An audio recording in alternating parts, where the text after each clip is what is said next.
Hello everyone, welcome to pharma tutor. तो आज की वीडियो में हम देखेंगे 7 ऐसी लाइफ प्रोसेस जो हमारे सर्वाइवल के लिए इम्पोर्टेंट होते हैं। ठीक है, तो तुम सपोज़ करो तुम सुबह सुबह उठे हो और ना तो तुम हिल पा रहे हो और ना ही चल पा रहे हो और तुम्हें ब्रीथिंग करने में भी दिक्कत हो रही है। तो ये जो इम्पोर्टेंट फंक्शंस हैं जो कि असेंशियल हैं हमारे सर्वाइवल के लिए, ये किसकी वजह से हो पाते हैं और इन्हीं फंक्शन की वजह से हमारी जो बॉडी है वो सरवाइव कर पाती है। तो ये जो फंक्शन हैं वो हमारे लाइफ प्रोसेस के अंदर आते हैं। ठीक है, कोई भी ऐसे फंक्शंस जो हमारी सर्वाइवल के लिए इम्पोर्टेंट होते हैं उन्हें हम लाइफ प्रोसेस कहते हैं। इसके अंदर मेटाबॉलिज्म, रेस्पिरेशन, रिप्रोडक्शन जैसे इम्पोर्टेंट फंक्शंस आते हैं। ठीक है, तो ये जो फंक्शंस हैं हमें नॉन लिविंग थिंग से भी अलग करते हैं। ठीक है, क्योंकि ये जो फंक्शंस हैं या ये जो प्रोसेस हैं वो नॉन लिविंग थिंग के अंदर नहीं होते हैं, इसीलिए हम इन फंक्शन को एज अ पार्ट मानते हैं या फिर एज अ कैरेक्टरिस्टिक मानते हैं एक लिविंग थिंग की। तो ये बेसिक 7 प्रोसेस हैं जो हमें डिस्टिंग्विश करते हैं एक नॉन लिविंग थिंग से। फर्स्ट है metabolism, growth, movement, differentiation, reproduction, respiration and responsiveness. ये सारे फंक्शंस हम एक एक करके पढ़ेंगे आगे। तो आगे देखते हैं कि मेटाबॉलिज्म क्या होता है। तो हमारी बॉडी के अंदर होने वाली सारी रिएक्शंस जो लिविंग ऑर्गेनिज्म के अंदर होती हैं और वो सस्टेन करती हैं लाइफ को, तो ऐसी सारी रिएक्शंस को हम मेटाबॉलिज्म बोलते हैं। ये बेसिकली 2 टाइप की रिएक्शंस होती हैं। फर्स्ट है catabolism and second anabolism. Catabolism हमारा ऐसी रिएक्शंस होती हैं जो कॉम्प्लेक्स मॉलिक्यूल को तोड़ के एक सिंपल मॉलिक्यूल के अंदर कन्वर्ट करती हैं।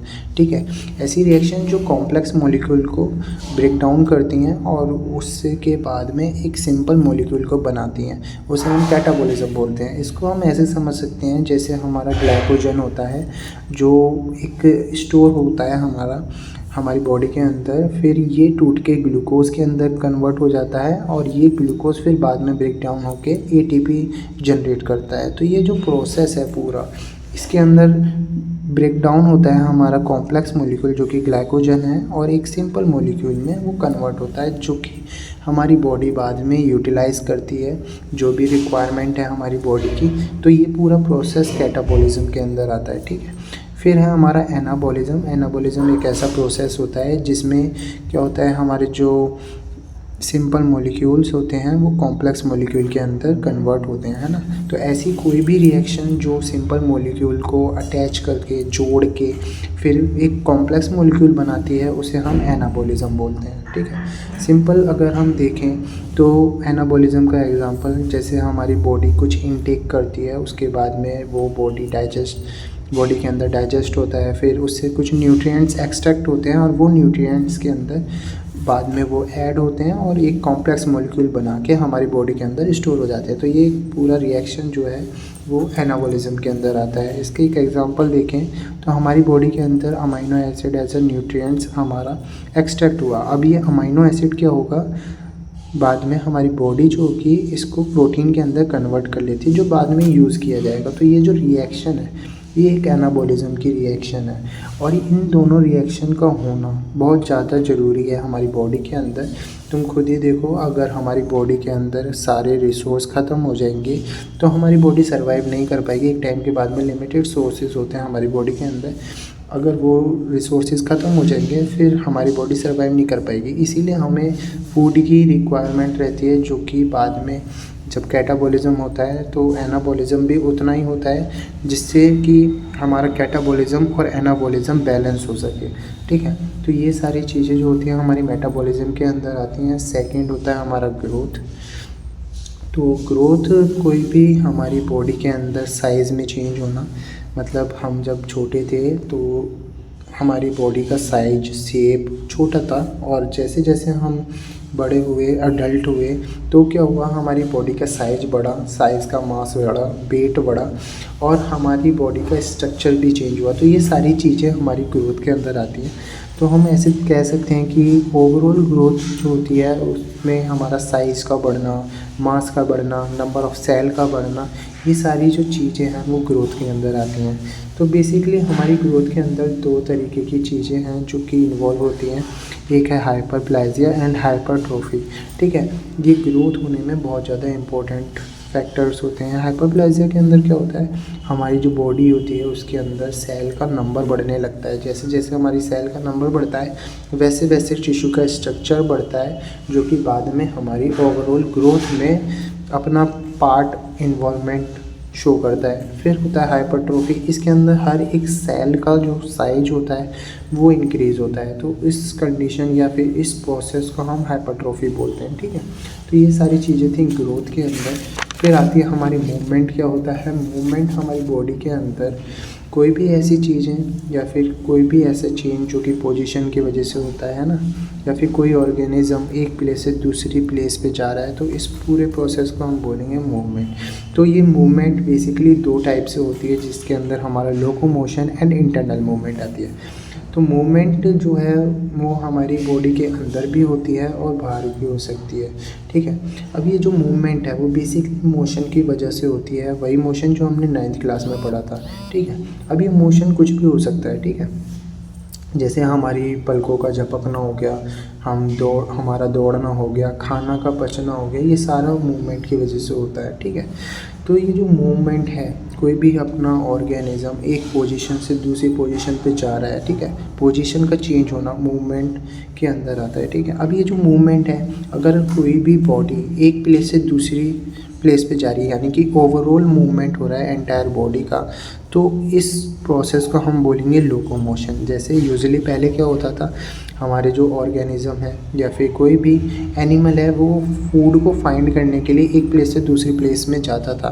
तो ये पूरा जो प्रोसेस है उसे हम लोकोमोशन बोलते थे। शेल्टर ढूंढने के लिए एक प्लेस से दूसरे प्लेस जाता था, रनिंग, वॉकिंग और स्विमिंग, फ्लाइंग, ये सारी जो चीज़ें हैं ये हमारी लोकोमोशन के अंदर आती हैं। सेकंड है इंटरनल मूवमेंट। इंटरनल मूवमेंट हमारी बॉडी के अंदर जो मूवमेंट्स होती हैं उसे हम इंटरनल मूवमेंट बोलते हैं। इसमें क्या होता है, हमारी जो बॉडी होती है वो अपना ओवरऑल पोजीशन जो होती है उसे चेंज नहीं करती है। मतलब हमारी बॉडी के अंदर ही कुछ चेंजेस होते हैं, यानी कि कुछ मूवमेंट होती हैं, तो उन्हें हम इंटरनल मूवमेंट बोलते हैं। जैसे ब्लड का सर्कुलेशन होना, है ना, पेरिस्टाल्सिस होना, ठीक है। ब्लड के सर्कुलेशन में क्या होता है, हमारी जो ब्लड की सेल्स होती हैं वो पूरी बॉडी के अंदर मूव करती हैं। तो ये जो चीज़ें हैं वो हमारी इंटरनल मूवमेंट के अंदर आती है। पेरिस्टाल्सिस एक ऐसी प्रोसेस होती है जिसमें हमारा जो फूड होता है वो डाइजेस्टिव ट्रैक्ट के अंदर मूव करता है, ठीक है। अगर हम फूड का इंटेक करते हैं तो बाद में क्या होता है, हमारी पूरी बॉडी के अंदर मूव करता है, ठीक है। और एक टाइम के बाद में हमारी बॉडी से एलिमिनेट हो जाता है। तो ये जो पूरा प्रोसेस था ये एक इंटरनल मूवमेंट के अंदर आता है। फिर आता है हमारा डिफरेंशिएशन। डिफरेंशिएशन एक ऐसा प्रोसेस होता है जिसके अंदर अनस्पेशलाइज्ड सेल जो होती हैं हमारी, वो बाद में एक स्पेशलाइज्ड सेल के अंदर कन्वर्ट हो जाती हैं। इसको समझने से पहले तुम्हें समझना होगा कि स्टेम सेल क्या होती हैं। जैसे ये स्टेम सेल होती है, ये एक अनस्पेशलाइज्ड सेल होती है, ठीक है। अब जब इस सेल की ज़रूरत होती है, यानी कि ये सेल किसी भी सेल में कन्वर्ट हो सकती है, किसी भी टाइप की सेल में कन्वर्ट हो सकती है, ठीक है। अभी ये अनस्पेशलाइज्ड है, फिर किसी भी टाइप की सेल में ये कन्वर्ट हो जाएगी जो कि एक स्पेशलाइज्ड सेल होगी। और ये स्टेम सेल बेसिकली हमारी बोन मैरो के अंदर प्रेजेंट होती हैं, ठीक है। और यहाँ पे दे रखा है the process by which relatively unspecialized cell such as stem cell become more specialized cell with a specific function. इनका कुछ ना कुछ स्पेसिफिक फंक्शन होता है, ठीक है। A stem cell can be differentiate into various type of the cell. किसी भी टाइप की सेल में ये कन्वर्ट हो सकती है, जैसे मसल सेल्स में, नर्व सेल्स में एंड ब्लड सेल्स में। तो जो स्टेम सेल्स होती हैं इसके अंदर हमारी सेल, जैसे रेड बोन मैरो के अंदर कुछ सेल्स होती हैं, वो बाद में क्या होती हैं, जो रिक्वायर जो सेल है, जो नीड है उस सेल की, उसमें कन्वर्ट हो जाती है, ठीक है। तो ये सब था डिफरेंशिएशन के अंदर। फिर आता है रिप्रोडक्शन। तो रिप्रोडक्शन एक ऐसा बायोलॉजिकल प्रोसेस होता है जिसके अंदर ऑर्गेनिज्म अपने ऑफ स्प्रिंग को प्रोड्यूस करता है, जिससे क्या होता है कि वो इंश्योर करता है कि उसकी स्पीसीज सर्वाइव कर पाए, ठीक है। इसके अंदर बेसिकली ये 3 प्रोसेस हैं जो कि हमें पढ़ने होते हैं, 3 डेफिनेशंस हैं, ठीक है। तो पहला है सेल डिवीज़न। तो सेल डिवीज़न एक ऐसा प्रोसेस होता है जिसमें पेरेंट सेल जो होती है वो अपनी डॉटर सेल्स को फॉर्म करती है, ठीक है। तो कोई भी पेरेंट सेल है वो क्या करेगी, वो अपनी डॉटर सेल को फॉर्म करती है। तो ये जो डॉटर सेल्स हैं इन्हें डॉटर सेल्स कहते हैं, और ये जिससे प्रोड्यूस हुई हैं उन्हें हम पेरेंट सेल्स कहते हैं। ठीक है, इसके अंदर दो मेन प्रोसेस हैं, माइटोसिस एंड मियोसिस। तो माइटोसिस जो होता है वो हमारी ग्रोथ और रिपेयर के लिए होता है, और मियोसिस के अंदर नई जो गैमेट्स होते हैं वो फॉर्म होते हैं। ठीक है, फिर आता है हमारा रिपेयर और सेल फॉर्मेशन। तो सेल फॉर्मेशन एक ऐसा प्रोसेस होता है जिसके अंदर नई सेल्स फॉर्म होती हैं, जो कि हमारी ग्रोथ और डेवलपमेंट और रिप्रोडक्शन के टाइम पे होती हैं। ठीक है, फिर आता है रिपेयर। रिपेयर एक ऐसा प्रोसेस होता है जिसके अंदर हमारी जो डैमेज सेल्स होती हैं वो रिप्लेस की जाती हैं नई सेल्स से, जिससे क्या होता है हमारी जो ऑर्गेनिज्म है उसकी लाइफ मेंटेन रह सकती है, उसकी हेल्थ मेंटेन रहती है। ठीक है, ये माइटोसिस की वजह से हमारा होता है। ठीक है, टुगेदर ये सारे जो प्रोसेस होते हैं जिसकी वजह से एक नई लाइफ बनती है या फिर उसकी मेंटेनेंस हो पाती है, तो ये सारा हमें रिप्रोडक्शन के अंदर पढ़ना होता है। फिर आता है हमारा रेस्पिरेशन। रेस्पिरेशन एक ऐसा प्रोसेस होता है जिसके अंदर कोई भी ऑर्गेनिज्म अपनी एटीपी जनरेट करता है या फिर एनर्जी जनरेट करता है। ठीक है, तो ये जो रेस्पिरेशन है बेसिकली टू टाइप का होता है, एरोबिक रेस्पिरेशन और एनारोबिक रेस्पिरेशन। ठीक है, एरोबिक रेस्पिरेशन ऐसा रेस्पिरेशन होता है जो कि प्रेजेंस में होता है ऑक्सीजन की।